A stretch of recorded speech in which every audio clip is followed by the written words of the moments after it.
Bonjour, je suis Vincent Bouvet du blog initiationphoto.com. Avant d'aller plus loin, je vous souhaite à toutes et à tous les meilleurs vœux de bonheur et de créativité pour cette nouvelle année 2018. Cette vidéo est en lien avec un article de mon blog dont je vous mets le lien en commentaire ci-dessous. Pour rappel, il s'agit ici de réaliser une carte de vœux personnalisée pour la nouvelle année 2018. Dans cet article, vous y trouverez l'ensemble des informations nécessaires pour produire par vous-même les photos que nous allons utiliser pour réaliser ce tutoriel. Je vous invite donc à lire cet article dès maintenant pour ne rien rater du processus de création et de revenir ici juste après. Nous voici donc dans Lightroom. J'ai sélectionné les différentes photos que nous allons utiliser, que j'ai déjà chargé, non, que j'ai pas déjà chargé, que je vais ouvrir dans Photoshop. Pour ce faire, je fais un clic droit sur l'une des vignettes, je fais modifier dans, ouvrir en tant qu'objet dynamique de Photoshop, et il va nous ouvrir chacune de ces photos dans des documents séparés.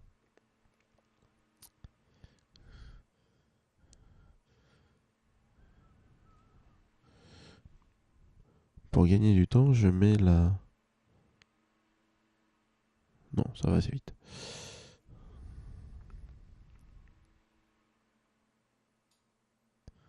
Encore une. Voilà, c'est fait. Je remets Photoshop en plein écran. Donc chacune de ces images a été ouverte dans Photoshop. Il ne nous reste plus qu'à ouvrir le fichier final. Donc, je vais dans Fichier, Nouveau, et je viens choisir donc mon preset 1920 pixels par 1024 pixels avec pour profil colorimétrique sRGB. Donc, il suffit de saisir ces informations dans ces champs et de faire OK. Ou si vous voulez, comme moi, avoir un type de document, avant de faire ouvrir, vous cliquez sur Enregistrer les paramètres prédéfinis. Une petite fenêtre de dialogue va s'ouvrir. Vous saisissez le nom que vous voulez et vous les retrouverez dans cette liste à cet endroit-là. Voilà, le document est ouvert. Il s'agit d'un document sans titre. Et avec l'outil Déplacer, je viens ouvrir chacune de mes images. Je clique dans le fond de l'image, je la déplace, je viens sur le titre de l'image finale, je la ramène, je lâche la souris. Je valide les conversions de profil colorimétrique, puisque mes photos d'origine sont dans un profil ProPhoto RVB, alors que ma destination est en sRGB. Donc je valide la conversion. Et je retrouve mon image ici. Donc je prends mes images. Pour gagner de l'espace, je les ferme au fur et à mesure. Je reglisse, je remets. Et je confirme toujours les boîtes. Voilà. Hop, hop. Ici. Je reglisse. Je relâche. Je confirme.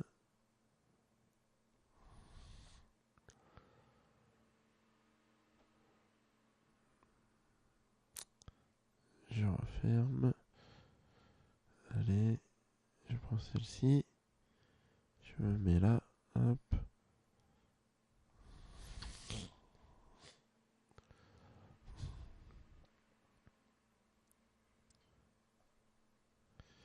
Plus qu'une.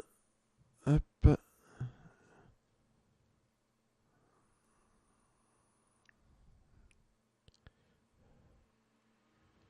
Et voilà. Donc voilà, nous sommes dans le document final. On a l'ensemble de nos images. Je supprime le calque d'arrière-plan qui ne sert à rien. Et je commence. Je vais commencer par ma première image, qui est ici beaucoup trop grande. Donc je vais la redimensionner. Pour ce faire, en sélectionnant le calque, je me mets sur Édition, transformation manuelle ou alors le raccourci CTRL-T. On voit que j'ai le cadre ici. Pour voir l'intégralité de ce cadre, j'utilise le raccourci CTRL 0, non pas du pavé numérique, mais du pavé des lettres. Et le cadre est automatiquement... le zoom est adapté de manière à ce que le cadre soit complètement visible. En maintenant la touche Shift, je viens adapter la taille de façon proportionnelle et j'ajuste mon image. Alors, mon but ici est de garder assez de taille. Alors, je peux refaire CTRL 0 là. Assez d'espace au-dessus des verres pour mettre les projections de champagne que je souhaite. Donc, je vais redescendre ça. Donc, je le mets comme ça. J'ai assez d'espace au-dessus. Et je valide. Donc, on a l'emplacement des verres. Là, on voit le transparent. Donc, je vais ajouter un fond noir. Donc, j'utilise l'option ici, couleur unie. Je choisis la couleur noire. Donc, un noir absolu. 000 en RGB. Je fais OK. Et ce calque-là, je le mets tout en bas, de manière à ce qu'il soit en dessous. Là, nous voyons que mon image, ma première photo, elle est pas totalement noire au niveau du fond. Donc, on va corriger ça. Le fait que ce soit un objet dynamique, reconnaît ça par cette icône, fait que quand je vais double-cliquer dans la vignette, j'ai CorelRAW qui va s'ouvrir. C'est comme si je me retrouvais dans Lightroom. Et donc là, je vais adapter les curseurs de manière à avoir un noir profond. Pour ce vert, je vais juste changer le slide des noirs. Et en maintenant la touche Alt, donc quand on fait ça, on voit qu'on fait noir ou plus clair ou gris. Et en maintenant Alt, je vois exactement à quel endroit j'ai un noir profond. Partout où j'ai du noir, c'est du noir profond. Donc je me mets comme ça. Là, j'ai un noir profond sur toute cette zone-là. Et ici, on voit que j'ai quasiment rien, puisque c'est ici qu'on voit les données RGB de la couleur. J'ai un tout petit peu de bleu, mais vraiment insignifiant, donc je le laisse comme ça. J'ai pas mal assombri l'image. Je vais pousser un petit peu le curseur des blancs, pareil, en maintenant Alt, de manière à voir où j'ai des blancs purs. Donc, le but n'est pas d'en mettre de trop, voilà. Et donc, je retrouve des blancs purs. Ça redonne un petit peu de peps à l'image. Enfin, on a des petits détails tels que les bulles. Et là, on va les révéler un petit peu plus fortement en poussant là. Donc, si on pousse à fond, on voit la différence. Donc, je me mets à peu près comme ça. C'est un petit peu mieux révélé. Je fais OK. Et le traitement de l'image va me montrer que cette fois-ci, on a bien un fond totalement noir. Voilà pour la première partie du réglage de cette première photo. Nous allons continuer sur toujours au niveau des flûtes. Alors on va voir si j'ajuste un petit peu le positionnement. Moi je le mets comme ça, c'est pas mal. Maintenant je voudrais faire des projections. Donc pour faire des projections, je vais créer un nouveau calque en appuyant sur cette icône en bas, juste au-dessus. Et je vais aller chercher une broche. Donc je prends l'outil pinceau. Et dans l'outil pinceau, on a les broches standards. Et on peut aller chercher des broches d'effets d'eau et ces choses-là. Donc je vous mettrai aussi en ressources un lien vers cette collection. C'est téléchargeable gratuitement sur internet. Je vous mettrai le lien directement pour les télécharger. Et je vais en choisir un qui m'intéresse. Donc je vais prendre celui-ci pour commencer. Et je me mets dans Donc je réinitialise mes couleurs en cliquant ici. Je veux le faire en blanc, donc j'inverse les deux couleurs, d'avant-plan, d'arrière-plan en cliquant ici, ou en appuyant sur la touche X, ça les échange. Là, je me pose pas de problème, j'appuie simplement une fois au milieu de l'image, ça me met le rendu. J'étais à 100% d'opacité et 100% de flux. J'étais en incrustation, donc ça c'est pas bon. J'annule, je me mets en mode normal et je le refais, voilà. Donc cette partie-là se trouve sur un calque et je vais déformer, modifier ce calque comme on l'a fait tout à l'heure avec l'option édition, transformation manuelle. Donc je vais zoomer un petit peu. Donc pour zoomer comme ça, je maintiens la touche espace qui permet de se déplacer et la touche Alt qui permet de transformer la main en zoom négatif ou la touche Shift, espace et Shift qui permet de faire zoom positif. Que ce soit positif ou négatif, le fait de bouger la souris fait qu'on zoome en se déplaçant sur la droite, on zoome dedans, vers la gauche, on recule. C'est un raccourci qui est très pratique pour adapter ces niveaux de zoom. Je vais inverser l'image de l'eau. Donc je fais un clic droit dans cette partie-là, je fais symétrie horizontale et je retrouve mon image et je vais essayer de déformer ça. Je vais même le faire en... je vais la retourner en fait. Hop. Je vais essayer d'adapter ça au mieux pour recouvrir la partie de l'eau ici et pour adapter cette partie-là. J'utilise l'option déformer qui se trouve ici ou un clic droit à l'intérieur, déformation. Et là, on peut venir déplacer de façon beaucoup plus précise la partie de l'image de manière à la garder au niveau du verre et de lui faire épouser la forme du verre telle que l'on s'attendrait à la voir. Donc il faut être assez précis, voilà. Et on a la projection qui est en l'air que je trouve jolie, donc je laisse comme ça et je valide. Voici pour cette partie-là. On va revenir sur la deuxième. On va faire un deuxième splash. On prend une seconde forme d'éclaboussure. On va prendre celle-ci par exemple. Ou celle-ci. Tiens, celle-ci, elle me paraît bien. Hop. De la même manière, comme j'ai mon calque, je clique juste une fois. Alors, je préfère la faire plus grande. Je clique une fois dessus. Alors, il faut être sûr de bien cliquer. Là, je suis bien immobile. J'utilise la souris. Et je refais de la même manière. CTRL-T sur ce calque-là. Et je viens adapter sa forme de manière à épouser au mieux la surface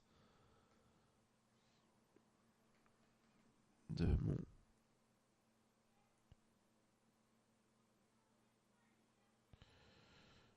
mon liquide. Je reprends l'outil déformation et je ramène l'ensemble de ces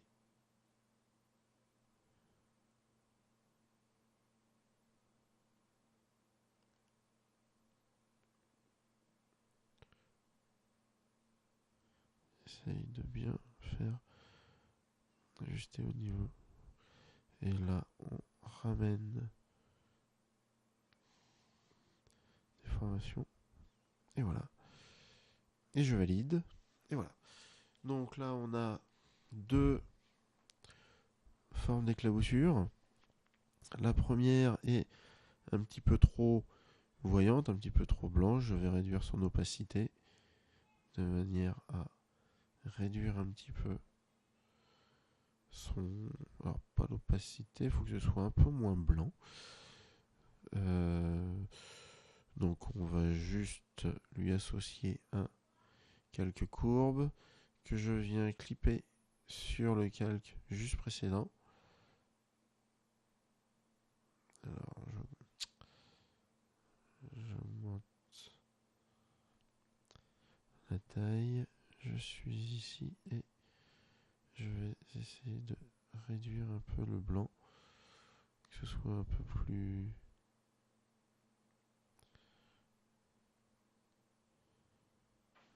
doux. Voilà. C'est un petit peu plus ajusté. Donc voilà. Là, nous avons nos verres avec les splatchs. Globalement, assez bien fait pour donner de la dynamique à l'ensemble. Une fois que ça c'est fait, on va commencer à jouer avec le fond. Donc, cet ensemble-là, je fais un shift, je sélectionne le premier, je maintiens la touche shift et je clique sur le dernier calque et je fais CTRL G pour les grouper et je les renomme. Prenez bien l'habitude de renommer les vocales pour bien vous y retrouver. Et je vais mettre coupe. Et voilà, comme ça, j'ai l'intégralité de ça qui est là. Maintenant, on va commencer à jouer avec le bokeh. Donc ici, le bokeh, on est pareil, on est plutôt noir. On a l'intégralité de nos images qui sont trop grandes. Donc de la même manière, je vais faire CTRL T. Je revois... oups, je ne suis pas sur le bon calque. CTRL T, CTRL 0. Et là, je viens réduire de la même manière l'ensemble de mes cœurs. Et je vais jouer avec eux pour les positionner. Il faut que je l'affiche. CTRL T. Je les réduis à peu près à la taille de l'image. Oups. Alors, quand on a ça, là, j'ai perdu l'aspect, je l'ai tassé un petit peu. Pour revenir, on clique ici et elle reprend la proportion. Ça peut sauver un petit peu. Donc là, j'ai des cœurs qui sont un petit peu plus gros. Je valide. Je reprends ici. Je refais CTRL T. Ah. Je resélectionne le bon calque. CTRL T. Je redimensionne ça. Je le fais exprès. Voilà. J'ai retrouvé ça. Donc là, ce qui m'intéresserait, ce serait d'avoir des cœurs un peu plus de l'autre côté. Donc, pour le coup, je vais faire un clic droit, symétrie horizontale, et je retrouve les cœurs plus sur la gauche pour équilibrer. Et le dernier, sélectionner, CTRL T. Encore une fois, je redimensionne l'image. Et on va voir, je vais peut-être le mettre quelque part comme ça. Et voilà. Alors, l'ensemble de ces calques sont avec le mode de fusion en normal. C'est pour ça qu'ils ne sont pas opaques. Et comme ils sont sombres, alors on va les grouper. Donc le fait de grouper ces calques CTRL G fait que je vais faire un bokeh. Alors on va les grouper en deux. Oups, dans l'autre sens. On va les grouper en deux niveaux. C'est-à-dire que on va faire bokeh avant-plan. Alors ouais, si je fais AP, ça va pas le faire. Avant-plan. Et on va faire un autre arrière-plan. Donc on va regarder quels sont les plus gros. Donc ça c'est les plus petits. Donc les plus petits, on va dire que c'est l'arrière-plan. Je le sors du groupe. Je le groupe tout seul et je vais faire je le renomme bokeh arrière-plan. Et cela, c'est les avant-plans. Voilà. Alors, une astuce, c'est de utiliser le mode de fusion, non plus transfert ici au niveau du groupe, mais la notion superposition. C'est-à-dire que tout ce qui est noir va disparaître et va être transparent. Et de ce fait-là, vient se cumuler cet effet-là. Et on le fait aussi sur celle-ci, superposition. Et là, on voit apparaître notre... alors je refais CTRL-0, nos coupes. Donc nous avons la partie arrière-plan que je viens mettre, je vais mettre en dessous, et celle-ci, de la même manière, on va la mettre en superposition. Voilà. Donc tout ce qui était blanc est bien visible. C'est l'avantage du superposition. Tout ce qui est noir est totalement... Le noir pur est transparent. Et le gris est plus ou moins transparent. Ce qui nous donne une vision de l'ensemble de nos éléments. Donc là, on voit que j'ai pas beaucoup de cœur de ce côté-là. Donc on va venir ajuster en déplaçant les cœurs là où on le souhaite. Donc on réajuste un petit peu tout ça. Alors où est-ce que j'en ai là? Ah, celui-là, pourquoi il n'apparaît pas? Alors il ne doit pas apparaître parce que... il n'apparaît pas parce que celui-ci il n'est pas assez opaque, pas assez noir. Alors si je le mets en... Si je les place tous... pardon. Si je les place tous en superposition... Ah ben on va tout faire en superposition alors. Et de ce fait là, celui-là on va le mettre en transfert. Ok, bon, j'ai dit une bêtise. Ici, on va les mettre en superposition, pas au niveau du groupe. Donc là, j'ai l'intégralité de mes images. Alors, on voit qu'il y a des lignes là. Donc, on va essayer de faire en sorte de les masquer quand cela est possible.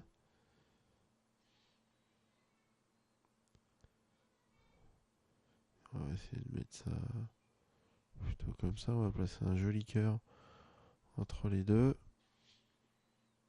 Voilà. Et voilà. Ici, pour avoir une vision globale, on va prendre une courbe. Et cette courbe, on va la clipper au groupe. Et je vais augmenter la partie contraste. Alors, qu'est-ce qui se fait? Voilà, ça permet que tout ce qui est bien noir est bien transparent. Ça limite un peu ce voile. On donne un peu plus de peps au... Ah oui, mais je l'ai pas mis au bon endroit là. Ah là là. Je le réclipe sur l'ensemble. Donc là, il traite bien l'ensemble de celle-ci. Et là, ce bokeh ici, je fais aussi la courbe que je clip au groupe. Que je valide un peu comme ça. Et que je ternis pour être comme ça. Donc voilà, maintenant le but est de donner une impression de profondeur. Donc les différents bokehs qu'on va avoir, on va baisser leur opacité pour qu'ils ne soient pas tous à la même puissance. Ça donnera un petit peu plus de subtilité. Celui-là, on peut le garder un petit peu. Et le dernier bokeh qui se trouve ici. Pareil. Alors on a un petit peu plus là-dessus. Donc, maintenant on voit bien qu'on a des images, des frontières, on les voit ici sur les vignettes. L'idée, ça va être d'adoucir ça. Donc on ajoute un masque de fusion, on prend l'option brush. Alors on va pas prendre ça, on va prendre une brush standard. Donc je prends la brush de base. Et sur ce calque de fusion, je vais venir atténuer ces frontières. Ensuite je prends celui-ci, pareil. C'est la courbe du bas. Donc on va venir masquer ça. Et celui de droite. Et celui-là, c'est celui-ci. Donc celui-ci, on rajoute un masque et on va venir fondre les teintes ici. Fondre les frontières. Donc voilà cette notion du fond. On a encore une petite frontière un peu trop visible. Ok, et est-ce que on en a une ici? Non, c'est laquelle? C'est celle-ci. Donc celle-ci, il faut que je vienne estomper. Et là, je crois que je n'ai plus de frontières franches. Voilà. Donc voici l'ensemble de la mise au point du placement des éléments. Maintenant, ce qui m'intéresse, c'est de donner une teinte globale à l'ensemble de l'image qui soit chaude. Donc, je vais mettre une courbe de transfert de dégradé sur l'ensemble de l'image et on va travailler ce dégradé. Alors, ce qui donne un aspect un petit peu chaud et intéressant, c'est de prendre une couleur ici qui sera le noir. Alors, cette courbe, c'est quoi? C'est tout. Elle prend les niveaux de luminosité.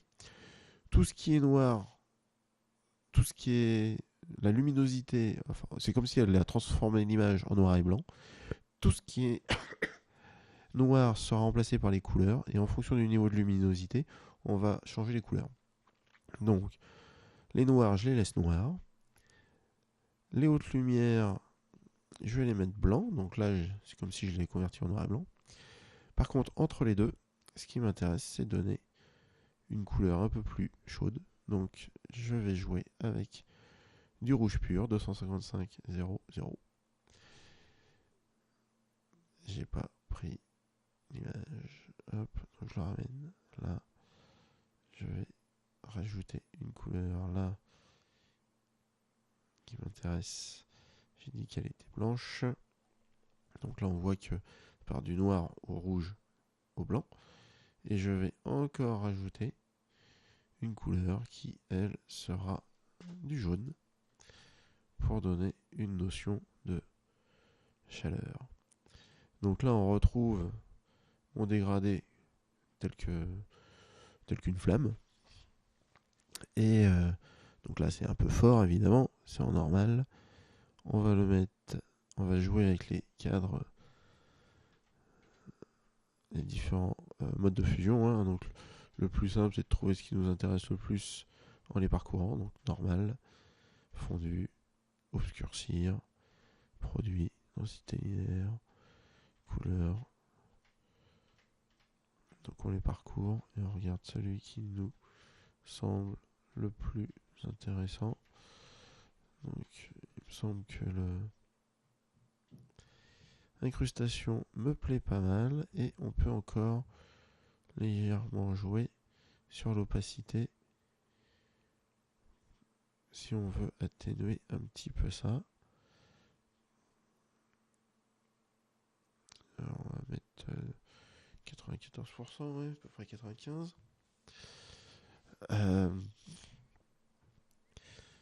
On peut rajouter encore des effets, un peu de couleur, donc ça marche bien. L'idée ici est de donner des rendus qui euh,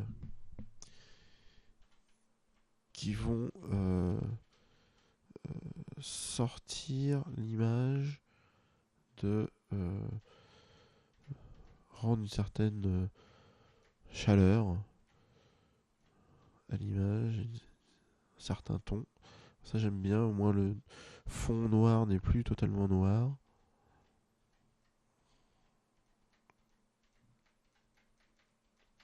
Donc on va revenir dessus, il me plaisait bien, c'est celui-ci.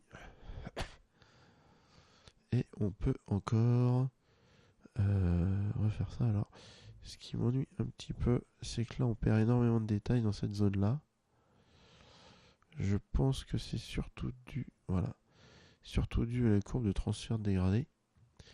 Donc on va essayer d'ajuster ça de manière à limiter son efficacité. Alors c'est quand on double-clique sur le calque, on a ça qui intervient, cette fenêtre, et là on peut faire des atténuer, masquer en partie.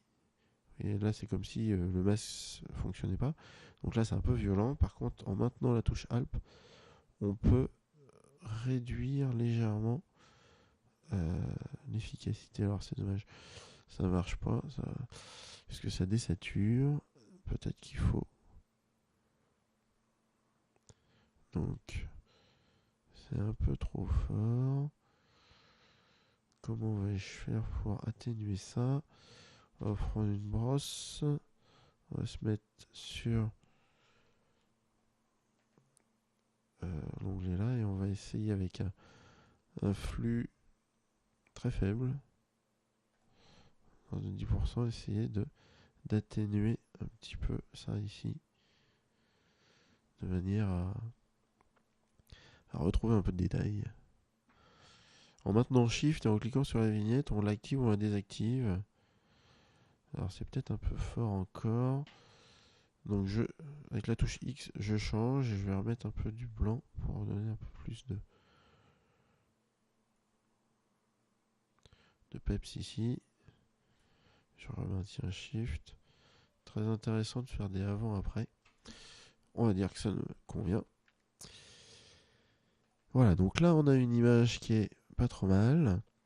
Quitte à avoir un éclat, autant avoir un rendu un petit peu de halo. Donc je mets tout en haut, je vais faire la combinaison de touches Shift, Ctrl, Alt et la touche E.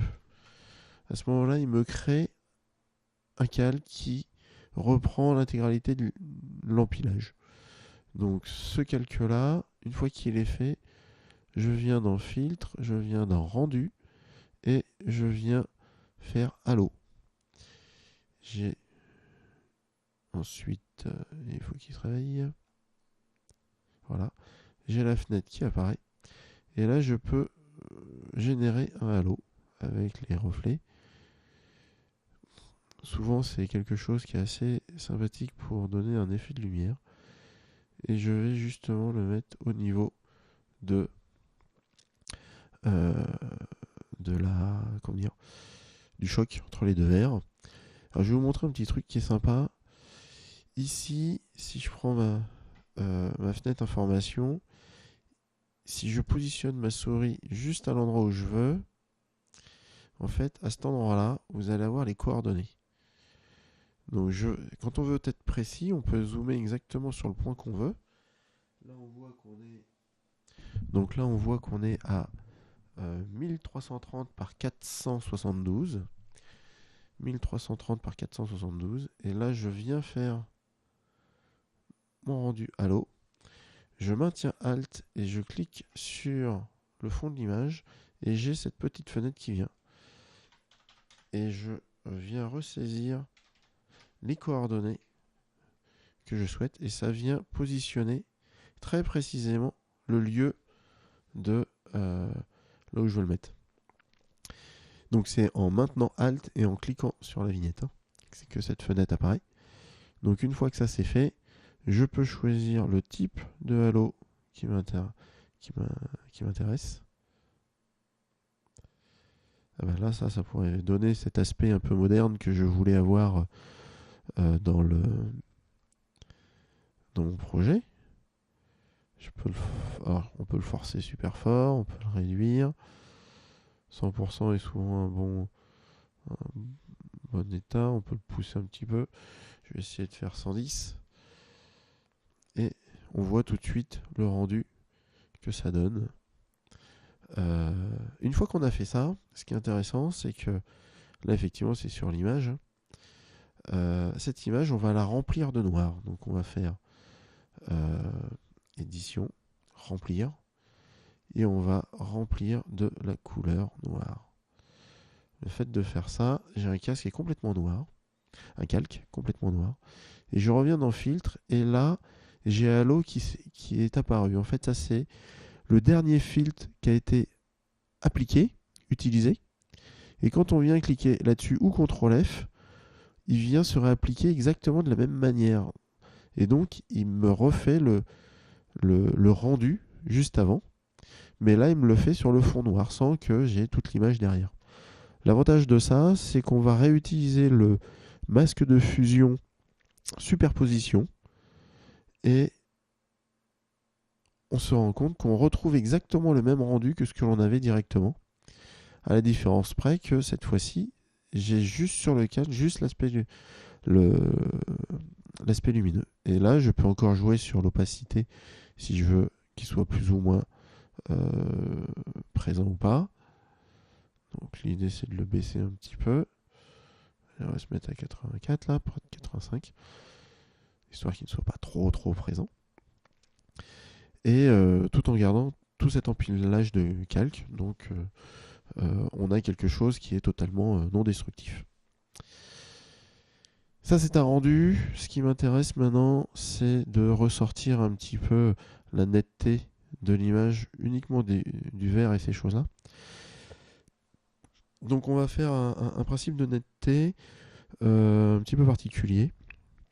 Je vais masquer une série de calques. Je vais masquer. Alors, je veux que la netteté soit uniquement sur les coupes et l'eau. Enfin, les splatchs.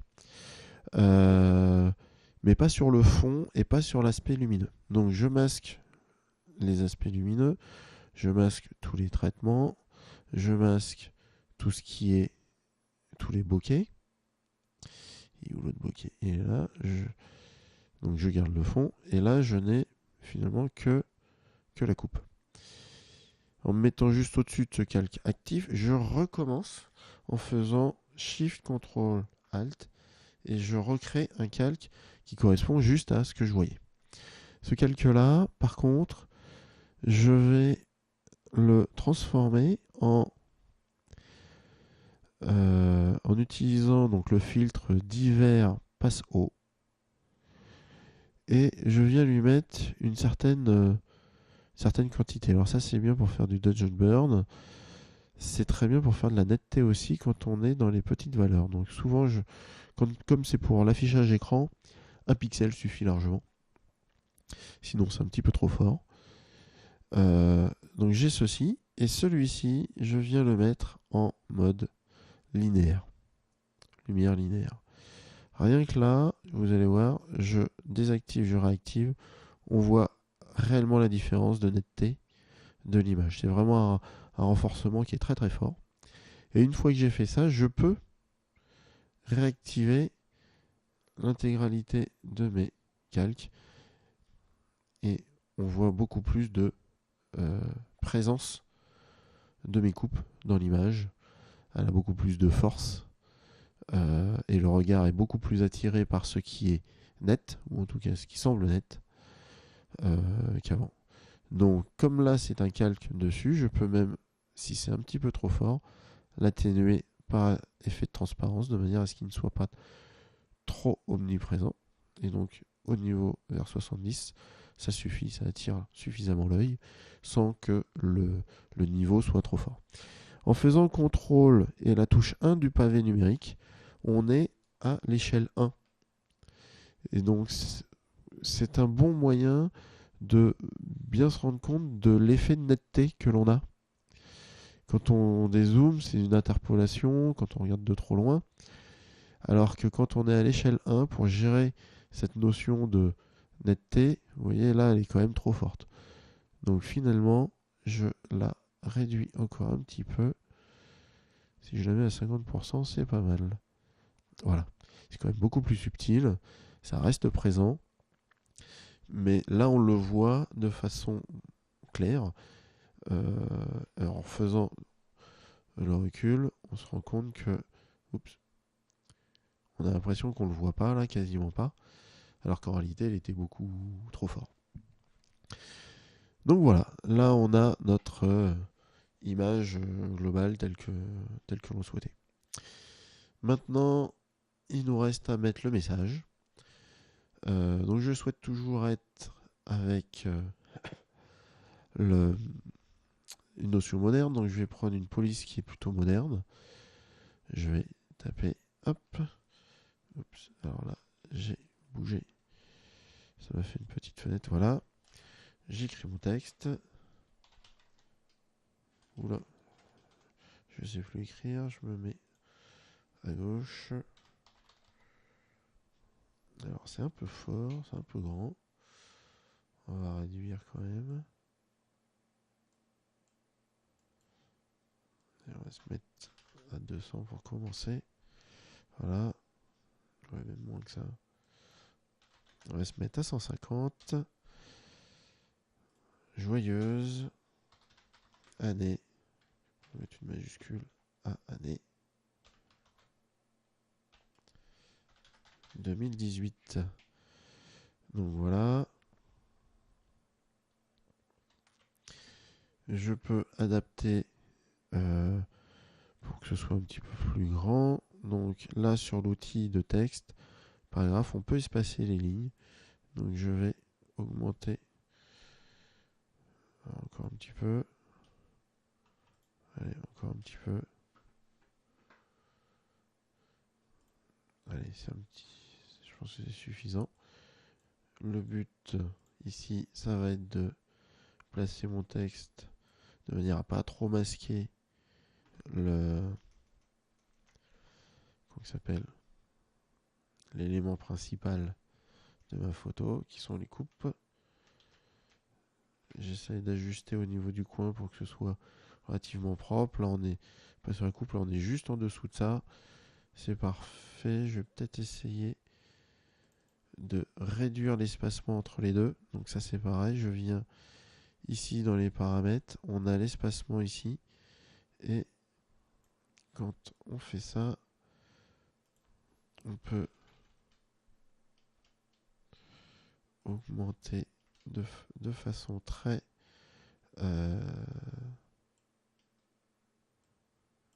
précise l'espacement que l'on veut entre le texte. Donc voilà, on va se faire ça comme ça. Et de ce fait là, je peux redescendre mon texte. Alors maintenant Shift et déplacer, soit le texte descend uniquement verticalement ou horizontalement ou à 45 degrés, ça permet d'être beaucoup plus précis. Voilà, je remonte et là j'ai mon texte qui est bien positionné, qui couvre pas trop. Pour redonner un petit peu un retour par rapport à cette couleur un petit peu bleutée, je vais remettre un aspect, donc un effet spécial de lueur externe. Donc je reviens, j'ai sélectionné mon calque texte, j'ai une lueur externe, j'ai choisi l'option lueur externe, et là je viens créer une sorte de lueur et je vais essayer de la teinter légèrement bleue. Donc pour la teinter légèrement bleue, un peu électrique, alors soit j'arrive à capter ça, mais là on voit que c'est très très sombre. Alors, est-ce qu'on peut zoomer là? J'essaye de zoomer pour être... Voilà, là j'ai un bleu qui est pas trop mal. Je dézoome en arrière pour voir ce que ça donne. Donc là on le voit pas trop. Par contre, on va augmenter sa luminosité. On voit un petit halo qui commence à se décrocher. On va réduire un petit peu la taille. On va augmenter la luminosité de celui-ci. Ça nous donne un peu cet aspect moderne. Alors, je sors pas ça. Je vais là, je me refais sur zoom global de manière à retrouver cette lueur. Et j'ai plus qu'à peaufiner le rendu de ça. Donc tamiser, précis, c'est pas terrible. Faire tamiser. Je veux pas qu'il soit trop présent. Par contre, si vous pouvez être un petit peu plus saturé, voilà, un petit peu plus bleu, ça renforce cet aspect moderne. Le bleu cyan est la couleur complémentaire au jaune rouge. Donc ça donne à ce contraste visuel qui fait que l'image est assez un contraste dessus. L'autre chose, c'est peut-être essayer de... Non, ça ne marche pas bien. Jouer sur l'opacité, ça fonctionne pas bien. On va peut-être essayer de voir pour une couleur un peu moins violente que le blanc. On va essayer de réduire un petit peu. Ça, ou alors j'y mets une teinte un petit peu plus jaune. Non, ou bleu cyan aussi. Très désaturé. Alors vous voyez là que on a l'impression qu'on change pas grand chose, mais en fait ça influe pas mal le rendu entre le bleu gris qui se trouve là et le blanc là, on voit bien une différence avec le avant après. Et donc là je valide. Voilà, ça nous donne cette petite teinte qui refroidit l'ensemble et qui fait que le texte se découpe extrêmement bien.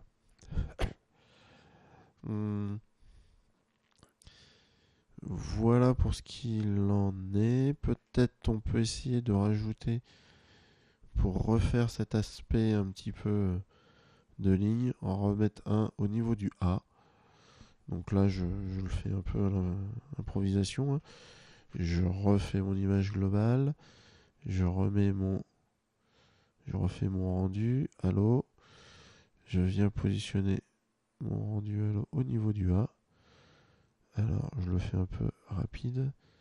C'est pas mal. Et là pour le coup on a rebalancé, on a réattiré l'ambiance au niveau du A. Ça donne un petit peu plus de vie à l'image. C'est pas mal. Donc je refais la même chose. Je remplis mon calque noir. Donc là j'ai fait CTRL Backspace. Ce qui fait que ça remplit avec la couleur d'arrière-plan. Si je faisais Alternate Backspace, ça remplit avec la couleur d'avant-plan. C'est aussi des raccourcis clavier qui sont très utiles. Et je refais CTRL F. Donc je retrouve mon halo avec mes lignes directrices. Je les remets en superposition. Et voilà, on retrouve notre image. Voilà, je pense que l'image est correcte. Donc, je sauvegarde l'intégralité de l'image. Donc, je la mets sur... je suis où? Je la mets là. Faut qu'il se réveille mon... pas ici, photographie. Ici, mes photos, je mets montage. Non, je vais pas mettre là-dessus. Je vais mettre sur initiation photo. Et carte vœux 2018. Voilà. Comme ça, j'ai sauvegardé ça. Pareil, pour que ce soit assez facile à exporter, ce qui est bien, c'est de faire fichier, exporter, enregistrer pour le web hérité, ou le raccourci Alternate Shift CTRL S. Et là, ça nous permet de sauvegarder de façon beaucoup plus optimisée l'image. Donc en JPEG, on a la résolution, on peut adapter la résolution. Et surtout, on voit son poids. On sait si elle est faible ou pas. Et en fonction de ça, on peut jouer sur élevé. On voit la dégradation de l'image. Donc là, on voit qu'il n'y a quasiment pas de dégradation d'image. Et pourtant, je suis passé de 1 méga. Alors c'était combien? De 1 méga 5 quasiment, 1 méga 4. En passant à élevé, simplement. On ne distingue pas de détérioration d'image. Et je suis à 351 kg pour la même taille d'image. J'enregistre, je mets ça sur mon bureau. Et mon image est finie. Je vous l'affiche telle que faite au global. C'est celle-ci. Voilà, l'image est soldée. Merci beaucoup et à très bientôt. Au revoir.